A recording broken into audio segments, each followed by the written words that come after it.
नमस्कार मैत्रिणींनो, आजच्या व्हिडिओमध्ये आपण श्रावण सोमवार स्पेशल 5 रेसिपी बघणार आहोत, ज्या उपवासासाठी खूप खास आहेत आणि खूप सारे टिप्स सुद्धा दिलेले आहेत त्या व्यवस्थित बनवण्यासाठी। त्याच्यामुळे व्हिडिओ पूर्ण बघा आणि व्हिडिओ आवडल्यास व्हिडिओ लाईक करा, शेअर करा, चॅनल सबस्क्राईब करा। इथे सगळ्यात अगोदर आपल्याला बनवायचे आहेत साबुदाणे वडे। इथे मी 1 वाटी साबुदाणा हा भिजत घातलेला, थोडंसं एक्स्ट्राचं पाणी काढून त्याला जवळपास 3 ते 4 तासासाठी भिजत ठेवला। तोपर्यंत आपणही कुकरमध्ये 3 ते 4 बटाटे कापून त्याच्या शिट्ट्या काढून घ्यायच्या। गॅसवरती जवळपास 4 ते 5 शिट्ट्या काढून घ्यायच्या, म्हणजे हे बटाटे व्यवस्थित शिजतात। त्यानंतर आपल्याला आता इथे शेंगदाण्याचं कूट करून घ्यायचं आहे। भाजलेले शेंगदाणे घेतलेले मिक्सरच्या भांड्यामध्ये 1 वाटी शेंगदाणे घेतले आणि एकदम 3 ते 4 तासानंतर साबुदाणा हा आपला व्यवस्थित भिजला गेलेला आहे। एका मोठ्या बाउलमध्ये साबुदाणा काढून घेतला। त्याच्यामध्ये आता आपल्याला 2 हिरव्या मिरच्या आणि थोडीशी कोथिंबीर बारीक चिरून टाकायची। तुम्ही मिक्सरला सुद्धा फिरून घेऊ शकतात आणि त्यामध्ये आपण जो शेंगदाण्याचा कूट केलेला होता तो टाकायचा आणि जे शिजलेले बटाटे सोलून घ्यायचे आणि त्याच्यामध्ये आपल्याला जवळपास 3 ते 4 बटाटे हे टाकायचे आणि छानपैकी आपल्याला हे स्मॅश करून घ्यायचे। चवीपुरतं मीठ टाका अर्धा चमचा आणि एकदम व्यवस्थित एकजीवपर्यंत होईपर्यंत याला छानपैकी व्यवस्थित मिक्स करून घ्यायचं। म्हणजे कसं याचे आपल्याला छानपैकी गोळे बनवता येतील आणि तळण्यासाठी एकदम छान याचं कन्सिस्टन्सी राहील। मैत्रिणींनो, मी त्याचबरोबर असे खूप सारे रेसिपी माझ्या चॅनलवरती नेहमी शेअर करत असते, तुम्ही नक्की जाऊन व्हिजिट करा। आता गोळ्याच्या आकारामध्ये आपल्याला बनवायचं आहे तोपर्यंत आपण कढईमध्ये तेल गरम होण्यासाठी ठेवायचं। तेल चांगलं तापलं पाहिजे, लक्षात असू द्या। आणि एका हाताने आपल्याला छानपैकी मस्त एकसारखे असे साबुदाण्याचे वडे तयार करून घ्यायचे। त्याचबरोबर ही खूप सोपी रेसिपी आहे, मी नेहमी बनवते, माझ्या मुलांना खूप आवडते आणि उपवासासाठी माझी ही फिक्स असते। आता प्लेटमध्ये मी जवळपास 4 ते 5 व्यवस्थित साबुदाणा वडे बनवून घेतले आणि कढईमधलं तेल तापले आहेत। तेल तापल्यानंतर आपल्याला याच्यामध्ये हे वडे सोडायचे। एक एक करून वडे सोडल्यानंतर हे छानपैकी व्यवस्थित लाल ब्राउनिश होईपर्यंत याला एक बाजून तळून द्यायचे। हलकेसे ब्राऊन झाल्यानंतर आपल्याला हे पुन्हा एकदा याला पलटी मारून घ्यायची आणि जवळपास 2 ते 3 मिनिटं मंद गॅसवरती याला छानपैकी तळून द्या। बघा किती छानपैकी याला कलर पण आलेला आहे आणि एकदम खरपूस असे बनलेले गेले आहेत। एकदम सगळ्यांना असे आवडणार असे हे साबुदाणा वडे बनवले। त्याच्यासोबत आता खाण्यासाठी आपल्याला चटणी बनवायची आहे। मिक्सरच्या भांड्यामध्ये 1 वाटी भाजलेले शेंगदाणे घ्यायचे, त्याच्यामध्ये थोडंसं खोबऱ्याचे काप टाका आणि 1 हिरवी मिरची आणि थोडीशी कोथिंबीर टाकून आपल्याला हे मिक्सरला एकदम बारीक असं दळून घ्यायचं आहे। छान अशी चटणी होते। आता चटणी बनवण्यासाठी आपल्याला गॅसवरती छोटंसं पातेलं गरम होण्यासाठी ठेवायचं। गरजेप्रमाणे तेल टाका आणि लगेच तेल तापल्या याच्यामध्ये आपल्याला जे आपण बारीक दळलेलं होतं ते टाकून द्यायचं आणि कमी गॅस ठेवायचा, म्हणजे कसं याला चांगली उकळी काढून घेता येईल। चवीपुरतं अर्धा चमचा मीठ टाका आणि याला व्यवस्थित ढवळून घ्या। आता आपल्या चटणीची ग्रेव्ही वाढवण्यासाठी मी एक तुम्हाला टिप्स देणार आहे। आपला थोडासा बटाटा घ्यायचा आणि थोडा स्मॅश करून याच्यामध्ये टाकायचा। असे केल्याने ग्रेव्ही पण वाढते आणि खायला सुद्धा खूप चव येते। असं केल्यामुळं थोडी क्वांटिटी वाढल्यामुळं आपल्याला जास्त लोक जरी आलेत ना तरी एकदम असे पुरेसे होऊन जाते। थोडंसं पाणी टाकायचं आणि याला कमी गॅसवरती एक उकळी काढून घ्यायची। एकदम झटपट तयार होते ही चटणी, खायला सुद्धा खूप भारी लागते आणि तुमच्या गरजेप्रमाणे आवडीप्रमाणे तिला तिखट कमी जास्त ठेवा।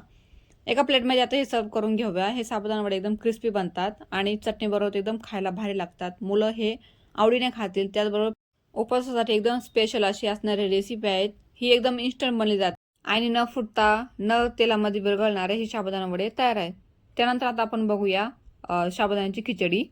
आता बघा, साबुदाण्याची खिचडी सगळ्यात जास्त बनवणारा एकमेव पदार्थ आहे जो प्रत्येक उपवासासाठी आपण बनवतो। चला तर इथे आपण बनवायला सुरुवात करूया। इथे मी पुन्हा एकदा 1 वाटी साबुदाणा घेतलेला, त्याच्यामध्ये 1 ग्लास पाणी टाकायचं आणि एक्स्ट्राचं पाणी टाकून दिलं आणि त्याच्यामध्ये पुन्हा एकदा थोडं पाणी टाकून आपल्याला हा जवळपास 2 ते 3 तास भिजत ठेवायचा। कुकरमध्ये आपल्याला 3 ते 4 बटाटे घ्यायचे। बटाटे हे मधोमध कट करा। मी बटाटे नेहमी कट करून टाकते कारण बटाटे हे लवकर उकडले जातात, त्याच्यामुळे आपल्या गॅसची बचत होते आणि वेळेची सुद्धा बचत होते। कुकरमध्ये आपल्याला बटाटे टाकल्यानंतर त्याला छानपैकी धुवून घ्यायचं आणि धुतल्यानंतर पुन्हा एकदा याला आपल्याला पाणी टाकायचं बटाटे शिजण्यापुरते आणि झाकण लावून याला जवळपास कुकरच्या 3 ते 4 शिट्ट्या काढून घ्यायच्या। गॅसची फ्लेम ही मीडियम ठेवा। त्याचबरोबर मैत्रिणींनो, मी तुमच्यासोबत त्याचे टिप्स शेअर करणार आहे। ज्या टिप्स फॉलो केल्यात ना नक्की तुम्हाला याचा फायदा होईल आणि असे नवीन टिप्ससाठी माझ्या चॅनलला नक्की सबस्क्राईब करा। बटाटे व्यवस्थित उकळून झाल्यानंतर आता आपल्याला याचे साले काढून घ्यायचे। आता पुन्हा एकदा मी याच्यातले 1 ते 2 बटाटे साईडला काढणार आहेत। का काढायचे ते मी तुम्हाला पुढे सांगते। आता बटाटे थंड झाल्यानंतर आपल्याला पुन्हा याचा कट करून घ्यायचे। कट हे आपल्याला एका आकारामध्ये याला काप करून घ्यायचे, म्हणजे कसे खिचडी गरम करताना हे एकसारखे दिसतात। कढई गरम होण्यासाठी ठेवलेली, कढईमध्ये गरजेप्रमाणे तुम्ही तेल टाका, पण तेल हे शक्यतो कमीच टाका, म्हणजे कसं तेलकट जास्त खिचडी होत नाही। 2 ते 3 हिरव्या मिरच्या बारीक काप करून टाका आणि मिरच्या छानपैकी परतल्यानंतर याच्यामध्ये आपल्याला अर्धा वाटी शेंगदाण्याचा कूट टाकायचा। शेंगदाण्याचा कूट आपल्याला हा भाजलेले शेंगदाणे घ्या, ते भाजलेले शेंगदाणे व्यवस्थित सोलल्यानंतर शेंगदाण्याचा कूट करून घ्यायचा. त्यानंतर आपल्याला याच्यामध्ये बारीक कट केलेले बटाटे टाकायचे. टिप नंबर 1, शेंगदाण्याचं कूट जास्त परतून देऊ नका, नाही तर पूर्णपणे शेंगदाण्याचं कूट परतल्यामुळे आपली खिचडी पूर्णपणे काळपट होऊन जाईल आणि पूर्ण चव बिघडेल. त्याच्यामुळं शेंगदाणे हे फक्त 1 ते 2 मिनिटासाठी याला परतून द्या कमी गॅसवरती. आता साबुदाणा आपला छानपैकी व्यवस्थित मोकळा करून घ्या आणि मोकळा केल्यानंतर याच्यामध्ये टाकून द्या. बटाटे सुद्धा हे छानपैकी याच्यामध्ये मिक्स होतात टाकल्यानंतर आणि मध्यम गॅसवरती याला जवळपास 3 ते 4 मिनिटं व्यवस्थित परतून राहायचं. कंटिन्यू याला हलवत राहायचं, म्हणजे कसं हे खाली लागत नाही.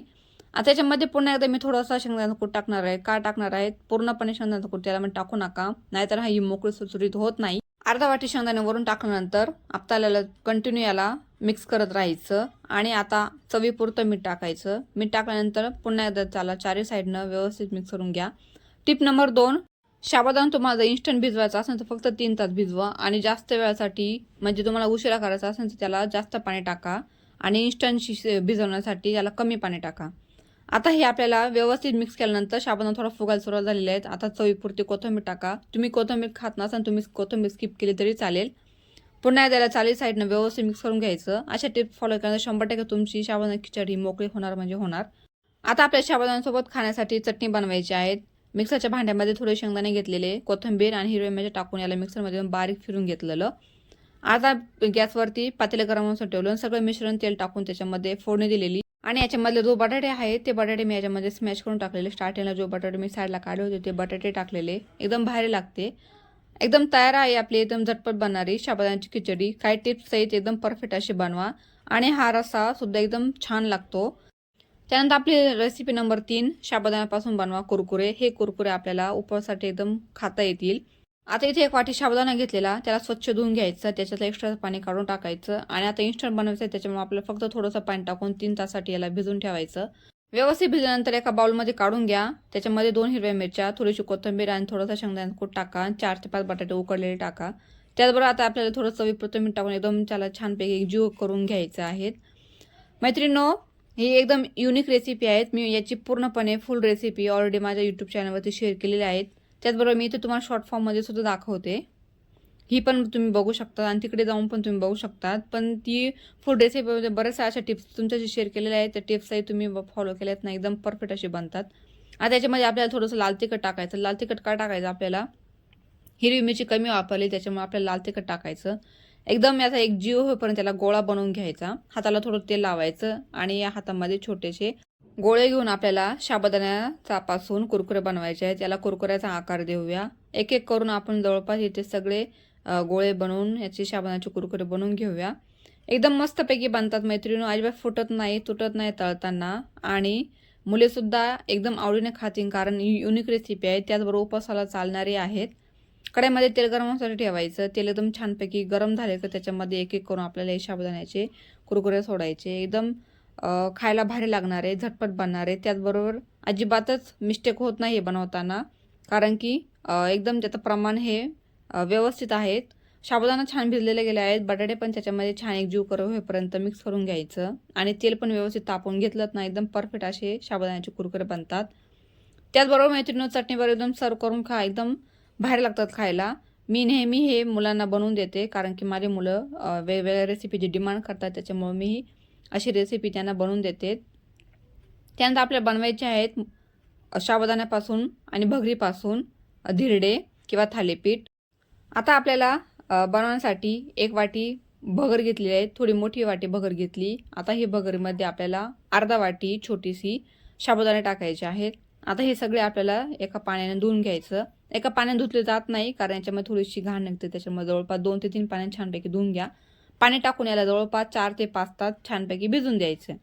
व्यवस्थित भिजल्यानंतर आपल्याला आता हे मिश्रण मिक्सरमधून बारीक दळून घ्यायचं आहे. पण अगोदर लक्षात असू द्या हे छानपैकी भिजले गेले पाहिजे, नाहीत आपले हे डोसे किंवा थालीपीठ किंवा धिरडे हे कच्चे निघतील.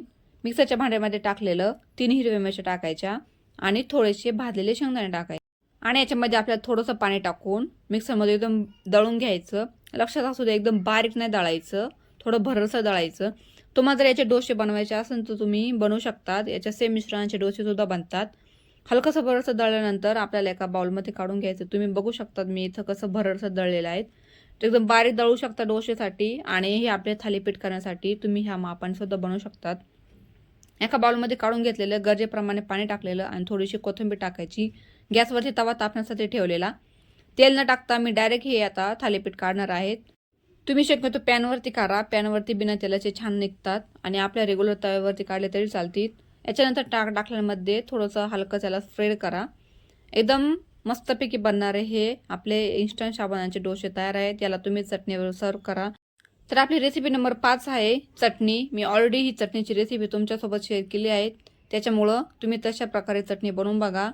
तर ही इन्स्टंट बनणाऱ्या रेसिपी तुम्हाला कशा वाटतात नक्की कमेंट करून सांगा. व्हिडिओ आवडल्यास व्हिडिओ लाईक करा, शेअर करा, चॅनल सबस्क्राईब करा. पुन्हा भेटू.